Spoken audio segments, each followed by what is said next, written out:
Hi, everybody. My name is Lucas Knight. My presentation is on dialectical behavioral therapy versus cognitive behavioral therapy and bipolar disorder.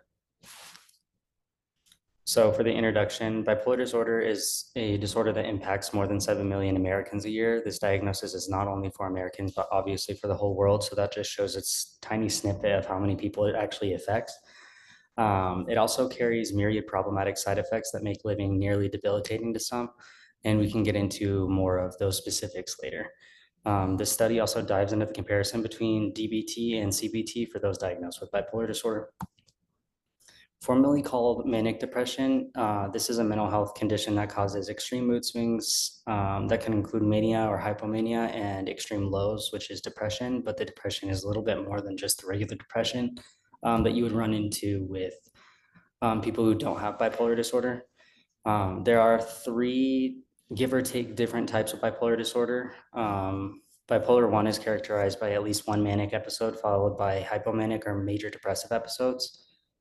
Bipolar 2 is at least one major depressive episode and one hypomanic episode, but never manic to the point where bipolar 1 would be. And then cyclothymic is at least 2 years of many periods of hypomania and depressive episodes. The research question is DBT more influential to overall well-being for those diagnosed with bipolar disorder than cognitive behavioral therapy is? And my hypothesis would be that DBT is more influential for those diagnosed. As for the literature review, I stuck with the Journal of Bipolar Disorders and the National Library of Medicine DBT group skills for bipolar. The first one is a qualitative study, just like mine, and gave me some insight of what my research should look like, of patient and clinician experiences that go in depth about the methods that we will use within this research project, and we'll get more into that later. The National Library of Medicine DBT group Skills for Bipolar explains what DBT is and also talks about CBT to make the research impartial. They're extremely in-depth about emotional dysregulation in specific, which is very high within people diagnosed with bipolar disorder. My methods for data collection. So the study was correlational because we're determining what the correlation is between overall well-being based on score and the type of therapeutic intervention that's being used within the research study. This means that we would use a t-test due to the small proportion size and unknown popular standard deviation.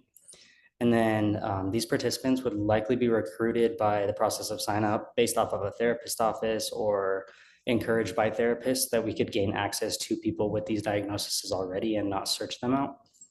The participants' interaction on the app with their personal phone, multiple questions regarding well-being, moods, triggers, etc., and would be over a 60-day period.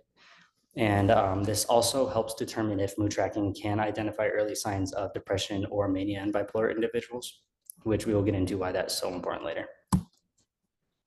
The data presentation and findings, the app installed on the phone's a tracking capability would look like the one that you see on the right-hand side. App utilized for 6 consecutive months, not 60 days, I apologize.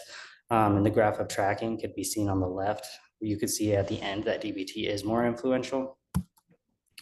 As far as the future research goes, I think that one of the main things would be continued medication identification. Realistically, for bipolar disorder, medication is needed to balance out the chemicals within the brain itself. So mood stabilizers, antidepressants, antipsychotics, and more are necessary to their daily living and help to make these issues lessened within their life. In addition to that, there's genetic testing for underpinnings of bipolar disorder or for the genetic makeup of the illness itself. We don't necessarily have the genetic makeup itself, but we do have the underpinnings for bipolar disorder nailed right now as far as science goes. So they are still working with that in order to help us understand and identify that. We would then continue therapeutic interventions and mood tracking its ability to change the bipolar cycles for some individuals. We obviously won't change it without any interaction. So this will be able to help us know what exactly it is that can help impact bipolar disorder in general. The conclusion is that DBT therapy is more influential on the overall well-being of an individual with bipolar disorder. In addition to this, through the findings, we would find that there are large indicators pointing to the idea that mood tracking has the ability to rid or lessen bipolar cycles and align with the medication in order to produce the best outcome and independability in the community. The reference can be seen here. Thank you for watching.